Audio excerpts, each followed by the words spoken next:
नमस्कार जोहार, आपका स्वागत है खबर छत्तीसगढ़ में। तो आइए जानते हैं छत्तीसगढ़ के हर छोटे बड़े शहर से 25 फटाफट बड़ी खबरों को। इससे पहले यदि आप वीडियो को लाइक नहीं किए तो लाइक कर दीजिए और चैनल में नए हैं तो चैनल को सब्सक्राइब कर लीजिए। और आप वीडियो को कहां से देख रहे हैं कमेंट बॉक्स में हमें जरूर बताइए। छत्तीसगढ़ के रमेश बैस बनेंगे उपराष्ट्रपति। पीसीसी चीफ दीपक बैज ने पीएम मोदी को लिखा लेटर। जब भारत के उपराष्ट्रपति जगदीप धनखड़ ने सोमवार यानी कि 21 जुलाई रात अपने पद से इस्तीफा दे दिया। वहीं अब उपराष्ट्रपति पद के लिए उम्मीदवारों के संभावित नामों का क्यास लगाना शुरू हो गया। इन सब के बीच छत्तीसगढ़ के पीसीसी चीफ दीपक बैज ने महाराष्ट्र के पूर्व राज्यपाल और 7 बार के सांसद रमेश बैस को उपराष्ट्रपति बनाने की मांग की है। टूटा एमपी छत्तीसगढ़ का संपर्क। लगातार हो रही बारिश से पूरा जिला जलमग्न। छत्तीसगढ़ के गोरला पेंड्रा मरवाही जिले में बीते 24 घंटे से लगातार हो रही झमाझम बारिश ने जनजीवन पूरी तरह अस्त व्यस्त कर दिया। जिले के चारों ओर सड़कों पर पानी का सैलाब नजर आ रहा है। वहीं निचले इलाकों में घरों में पानी घुसने लगा। राष्ट्रीय राजमार्ग 45 पर पीपर खूंटी और केवची के बीच जैसे तैसे बनाई गई डायवर्टेड पुलिया शुक्रवार दोपहर बाद फिर से भारी बारिश में बह गई, जिससे एक बार फिर से मार्ग पूरी तरह बंद हो गया। इस मार्ग से गोरला पेंड्रा से दर्जनों गांवों का संपर्क टूट गया है।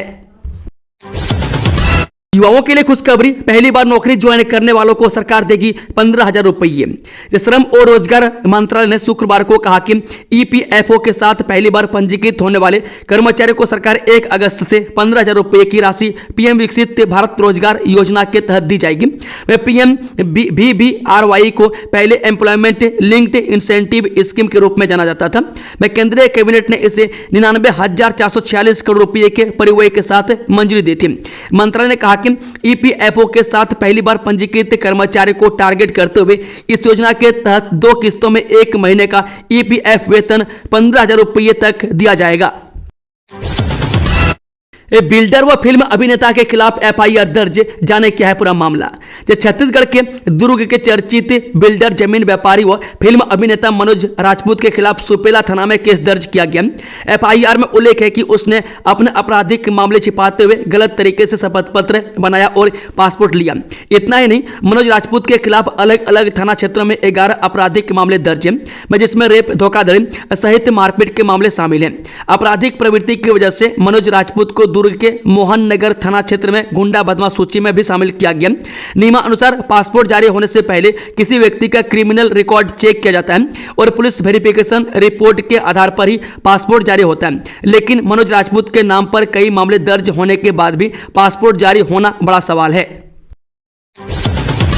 सीएम शाह ने रक्त मित्र पुस्तिका का किया विमोचन। रेड क्रॉस के आजीवन सदस्यों को क्या सम्मानित।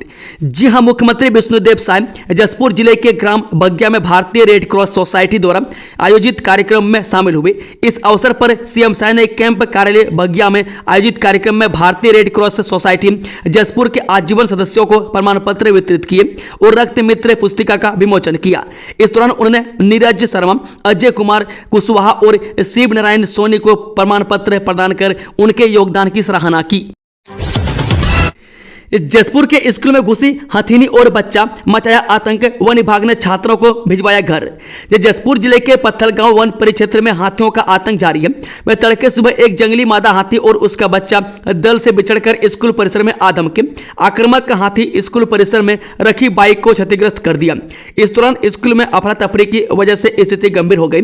जब घटना की सूचना जिला शिक्षा अधिकारी को मिली तो उन्होंने स्कूल में छुट्टी करने का निर्देश दे दिया। के भूमाफिया तो गजब के निकले। सैकड़ों एकड़ सरकारी जमीनों का कर दिया सौदा, बैंक से लोन भी उठाया।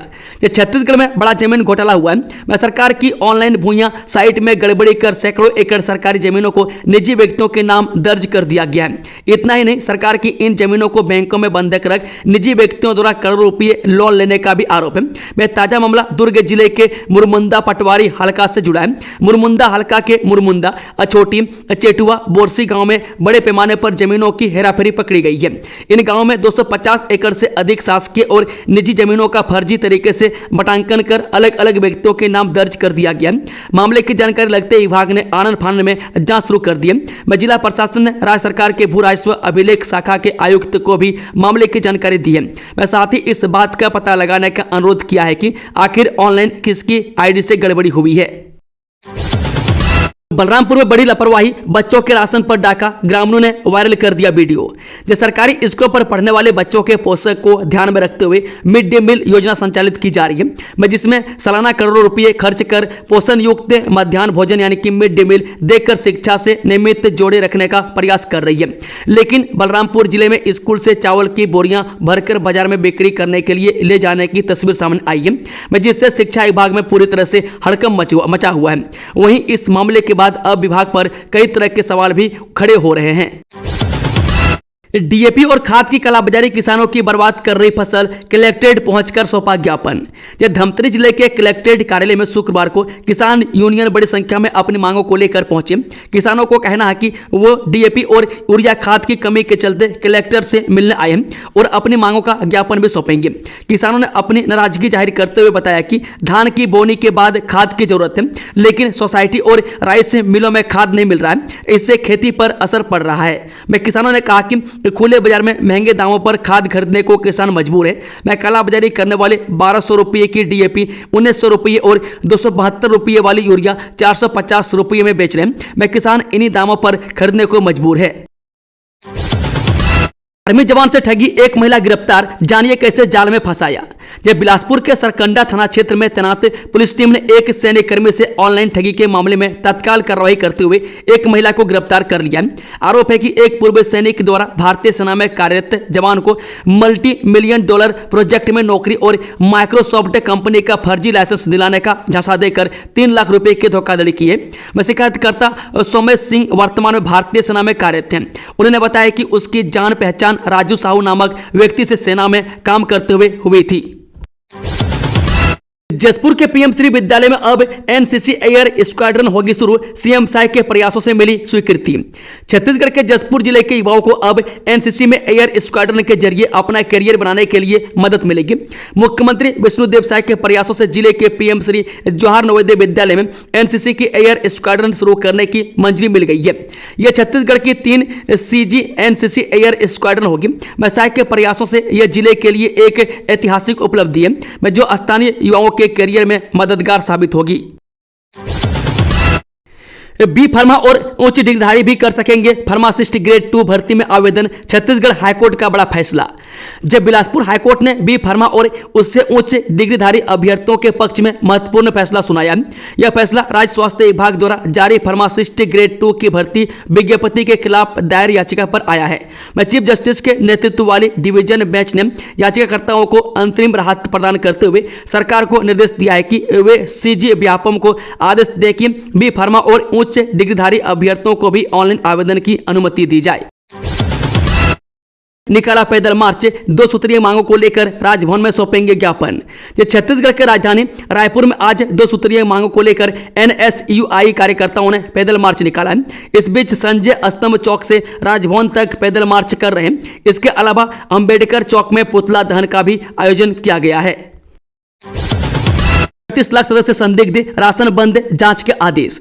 छत्तीसगढ़ में पीडीएस सिस्टम से राशन लेने वाले राशन कार्डधारियों में से 38 लाख सदस्य ऐसे हैं जिन्होंने अपना केवाईसी नहीं करवाया।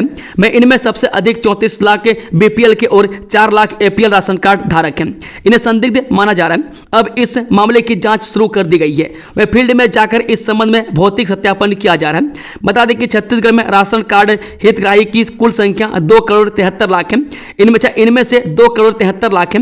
इनमें से 2,35 लाख का की ई-केवाईसी हो चुका है। इनमें से 34 लाख के बीपीएल राशन कार्ड के सदस्य तथा 4 लाख एपीएल के हैं। राज्य के सभी राशन कार्ड धारियों से कहा गया था कि वे अपने कार्ड में शामिल सभी सदस्यों के लिए अनिवार्य किया गया था कि वे अपने क्षेत्र की राशन दुकानों में जाकर आधार के माध्यम से ई-केवाईसी करवाएं। इसके लिए साल भर से अधिक समय दिया जाएगा। इसके लिए अंतिम अवसर 30 जून तक था, लेकिन फिर भी ये लोग नहीं आए। ये भी संभव है कि कुछ सदस्यों की मृत्यु हो चुकी है, लेकिन उनके नाम विलोपित नहीं हुए हैं। लेकिन अगर एक कार्ड के एक सदस्य की मौत हुई है तो बाकी अपना ई-केवाईसी तो करवा सकते हैं। कन्या आश्रम में आदिवासी छात्राओं से मारपीट, शिक्षिका पर लगे गंभीर आरोप, सामाजिक संगठनों ने कलेक्टर को सौंपा ज्ञापन। कन्या आश्रम में पदस्थ शिक्षिका शिवानी मिश्रा पर 13 आदिवासी छात्राओं के साथ मारपीट का गंभीर आरोप लगा। बताया जा रहा है कि शिक्षिका ने बच्चों को कमरे में बंद कर बुरी तरह पीटा। यह छात्राएं राष्ट्रपति के दत्तक पुत्र मानी जाने वाली कमर जनजाति की है। इस घटना को लेकर आज जिले के सामाजिक पदाधिकारी गरियाबंद कलेक्टर कार्यालय पहुंचे और जिला कलेक्टर एवं पुलिस अधीक्षक के नाम ज्ञापन सौंपा। पदाधिकारियों ने मामले को गंभीरता से लेते हुए दोषी शिक्षिका पर तत्काल कार्रवाई की मांग की है। प्रधानमंत्री आवास योजना के तहत रायगढ़ में लॉटरी से हुआ आवास का पारदर्शी आवंटन। जी प्रधानमंत्री आवास योजना शहरी के अंतर्गत रायगढ़ नगर निगम क्षेत्र में बनाए गए नए आवासों का आवंटन शुक्रवार को लॉटरी प्रक्रिया के माध्यम से किया गया। यह लॉटरी प्रक्रिया नगर निगम के सभा कक्ष में आयोजित की गई, जिसमें पारदर्शिता बनाए रखने हेतु पूरी प्रक्रिया की वीडियोग्राफी कराई गई। इस मौके पर नगर निगम के अधिकारी और लाभार्थी बड़ी संख्या में उपस्थित रहे। यह आवास कुल 6 स्थानों बड़े अंतरमुड़ा, कोहाकुंडा, कृष्ण वाटिका, चंद्रनगर, भगवानपुर और भाटिया वाटिका में निर्मित किए गए। इन स्थानों पर कुल 80 आवासों के लिए आवेदन आमंत्रित किए गए थे, लेकिन केवल 67 पात्र आवेदन ही प्राप्त हुए। लॉटरी प्रक्रिया से लाभार्थियों का चयन कर उन्हें उनके नाम आवंटित आवासों की सूची जारी की गई।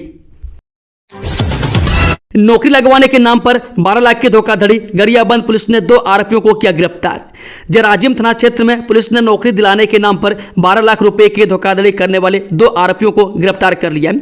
यह कार्रवाई आवेदकों की शिकायत और विस्तृत जांच के आधार पर की गई है। पुलिस के अनुसार फरियादी ने 24 जुलाई को थाना राजिम में शिकायत दर्ज कराई गई थी। वर्ष 2021 में उसकी मुलाकात ओंकार चोरे उर्फ राजा से हुई थी, जिसने बताया कि महासमुंद जिले में राजस्व विभाग में चपरासी और लिपिक के पदों पर भर्ती निकली है। ओंकार ने अपने एक अन्य साथी योगेश ठाकुर का नाम भी बताया, जो कथित रूप से पहले भी कई लोगों को नौकरी दिला चुका है। पीएम विष्णुदेव साय ने आधुनिक एम्बुलेंस को दिखाई हरी झंडी, ग्रामीण इलाकों को मिलेगा आपातकालीन स्वास्थ्य लाभ। मुख्यमंत्री विष्णुदेव साय ने आज जसपुर जिले के ग्राम बगिया स्थित कैंप कार्यालय परिसर से अत्याधुनिक सुविधाओं से युक्त एम्बुलेंस को हरी झंडी दिखाकर रवाना किया। यह एम्बुलेंस बैंक ऑफ इंडिया द्वारा कोऑपरेटिव सामाजिक उत्तरदायित्व निधि से प्रदत्त है, जिसमें बेसिक लाइफ सपोर्ट सिस्टम सहित अन्य उन्नत सुविधाएं उपलब्ध कराई गई है। यह एम्बुलेंस मुख्य रूप से मनोरा क्षेत्र में स्वास्थ्य सुविधा उपलब्ध कराने हेतु रखी जाएगी, जिसकी सेवाएं आवश्यकता अनुसार पूरे जिले में ली जा सकेंगी। इससे आपातकालीन परिस्थितियों में त्वरित चिकित्सा परिवहन सेवा सुनिश्चित हो सकेगी, जिससे खासकर ग्रामीण और दूरस्थ क्षेत्रों में गंभीर रूप से बीमार एवं दुर्घटनाग्रस्त मरीजों को समय पर स्वास्थ्य सहायता मिल सकेगी। सेवा वेतन आयोग हर 3 साल में प्रमोशन, 5 साल में पेंशन रिवाइज और वेतनमानों का विलय। NCJCM सरकार को दिए 15 सुझाव। केंद्र सरकार ने कहा कि उसे 8वें वेतन आयोग के लिए टर्म ऑफ रेफरेंस तैयार करने के लिए national council of joint consultative machinery के कर्मचारी पक्ष से सुझाव मिले। NCJCM सरकार और उसके कर्मचारियों के बीच संवाद का एक प्लेटफॉर्म है। यह जानकारी राज्यसभा सदस्य भुवनेश्वर कलिता द्वारा पूछे गए एक सवाल के जवाब में दी गई। सदस्य सरकार से 8वें वेतन आयोग की टर्म ऑफ रेफरेंस के लिए NCJCM के कर्मचारी पक्ष से मिले स्पेसिफिक सुझावों के बारे में जानना चाहता था। उन्होंने यह भी पूछा कि क्या सरकार इन सुझावों पर विचार कर रही है या नहीं। छत्तीसगढ़ के कुछ जिलों में 24 से 48 घंटे होगी भारी बारिश, रेड के साथ कई जिलों में ऑरेंज और येलो अलर्ट जारी। छत्तीसगढ़ में 24 से 28 घंटे में भारी बारिश होने के आसार हैं। कुछ जिलों के लिए तो बारिश का रेड अलर्ट भी जारी किया गया है, वहीं कुछ जिलों के लिए ऑरेंज अलर्ट है। लगभग सभी जिलों बादल बरसने का अनुमान मौसम विभाग ने जारी किया है। शुक्रवार को राजधानी रायपुर में भी गुरुवार की रात से लगातार रुक रुक कर हल्की से मध्यम बारिश हो रही है। अब तक रायपुर में 6 मिलीमीटर बारिश दर्ज की गई है। भारी बारिश को लेकर मौसम विभाग ने 24 से 48 घंटे का रेड, ऑरेंज और येलो अलर्ट जारी किया है। मौसम विभाग के मुताबिक साइक्लोनिक सर्कुलेशन और द्रोणिका के प्रभाव से पूरे प्रदेश में बारिश का सिस्टम बना है। इस सिस्टम के प्रभाव से शुक्रवार और शनिवार को भी बारिश के आसार है। वर्धा जिला अस्पताल को मिली सीटी स्कैन मशीन, सस्ते में होगा इलाज, लोगों के बचेंगे पैसे।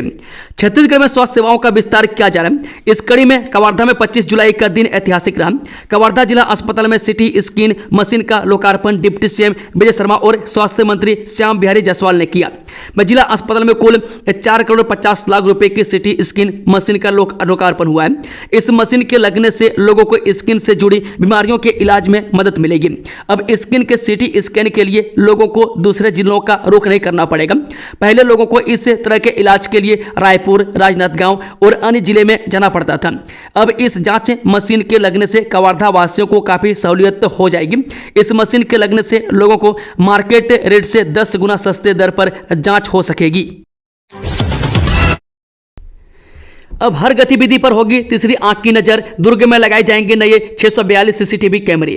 जिले की सुरक्षा व्यवस्था को और सुदृढ़ करने के लिए पुलिस प्रशासन ने निगरानी के स्तर पर बड़ा कदम उठाया है। पूरे दुर्ग जिले को अब सीसीटीवी कैमरों के मजबूत जाल से जोड़ा जा रहा है, ताकि अपराधियों की हर गतिविधि पर चौकसी रखी जा सके। बता दें कि इस दिशा में अब तक जिले भर में 175 सीसीटीवी कैमरे लगाए जा चुके हैं, जिन पर नजर रखने के लिए सेक्टर 6 कोतवाली थाने में आधुनिक कंट्रोल रूम की स्थापना की गई है। दूसरे चरण में इस योजना का और विस्तार किया जा रहा है। इस बार 642 अतिरिक्त कैमरे लगाए जाएंगे। प्राइवेट सेक्टर में नौकरी पाने का सुनहरा अवसर। 900 पदों पर भर्ती के लिए 28 जुलाई को प्लेसमेंट कैंप। जब बेरोजगार युवाओं के लिए प्राइवेट सेक्टर में नौकरी पाने का सुनहरा अवसर है। विभिन्न विभागों में 900 पदों पर भर्ती होनी है। इसे लेकर जिला रोजगार एवं स्वरोजगार मार्गदर्शन केंद्र की ओर से आगामी 28 जुलाई को प्लेसमेंट कैंप का आयोजन किया जा रहा है। जनपद पंचायत नगरी में सुबह 11 से दोपहर 3 बजे तक आयोजित होगी। इस प्लेसमेंट कैंप में निजी क्षेत्र के नियोजकों द्वारा security guard, security supervisor, labour, बीमा सखी, ग्रामीण कैरियर एजेंट, शहरी कैरियर एजेंट, सामान्य एजेंट आदि की भर्ती के लिए साक्षात्कार लिया जाएगा। जिला रोजगार अधिकारी ने बताया कि ऐसे आवेदक जिनकी शैक्षणिक योग्यताएं 5वीं, 8वीं, 10वीं, 12वीं और स्नातक उत्तीर्ण हो, वे प्लेसमेंट कैंप की साक्षात्कार प्रक्रिया में शामिल हो सकते हैं। आप नहीं चाहते बिलासपुर एयरपोर्ट का विस्तार हो, हाईकोर्ट ने सरकार को लगाई फटकार। जब बिलासा देवी केवट एयरपोर्ट के विस्तार को लेकर दायर जनहित याचिका पर छत्तीसगढ़ हाईकोर्ट में सुनवाई हुई। यह सुनवाई चीफ जस्टिस रमेश कुमार सिन्हा और जस्टिस राजेंद्र चंद्र सिंह सामंत की डिवीजन बेंच में हुई। सुनवाई के दौरान कोर्ट ने राज्य सरकार और केंद्र सरकार के रवैये पर नाराजगी जताई और तल्ख टिप्पणी की। मैं बता दें कि बिलासपुर संभाग का यह एकमात्र एयरपोर्ट है जिसकी सीमित सुविधाओं के कारण न केवल उड़ानों बाधित रहती है, बल्कि नाइट लैंडिंग जैसी मूलभूत सुविधाएं भी अब तक शुरू नहीं हो सकी है। जनहित याचिका में यह मांग की गई है कि इस एयरपोर्ट को पूरी तरह विकसित कर क्षेत्रीय कनेक्टिविटी को मजबूत किया जाए। इंदिरा गांधी का यह रिकॉर्ड। जानिए प्रधानमंत्री कार्यकाल में क्या उपलब्धियां हासिल हुई। जब प्रधानमंत्री मोदी ने शुक्रवार को अपने कार्यकाल के 4078 दिन पूरे कर लिए। इस तरह उन्होंने पूर्व प्रधानमंत्री इंदिरा गांधी के 24 जनवरी 1966 से 24 मार्च 1977 तक लगातार 4077 दिनों तक प्रधानमंत्री रहने के रिकॉर्ड को पीछे छोड़ दिया। इस उपलब्धि के साथ प्रधानमंत्री मोदी भारत के इतिहास में लगातार सबसे लंबे समय तक प्रधानमंत्री रहने वाले दूसरे व्यक्ति बन गए। मैं उनसे आगे केवल देश के पहले प्रधानमंत्री जवाहरलाल नेहरू हैं। प्रधानमंत्री मोदी 25 जुलाई 2025 को लगातार 4078 दिनों तक प्रधानमंत्री बने रहेंगे और इस तरह उनके नाम कई ऐतिहासिक उपलब्धियां भी दर्ज हो गई है। पीएम मोदी आजादी के बाद जन्मे पहले और एकमात्र ऐसे प्रधानमंत्री हैं जो गैर कांग्रेसी सरकार और गैर हिंदी भाषी राज्य से आते हैं। दोस्तों, खबरों का सिलसिला समाप्त होता है। अगर जानकारी पसंद आई हो तो वीडियो को लाइक, शेयर, चैनल को सब्सक्राइब जरूर कर लें और कमेंट बॉक्स में कमेंट करके बताएं कि आप न्यूज़ को किस जिले पंचायत से देख रहे हैं। Thank you, all the best, जय हिंद, जोहार छत्तीसगढ़।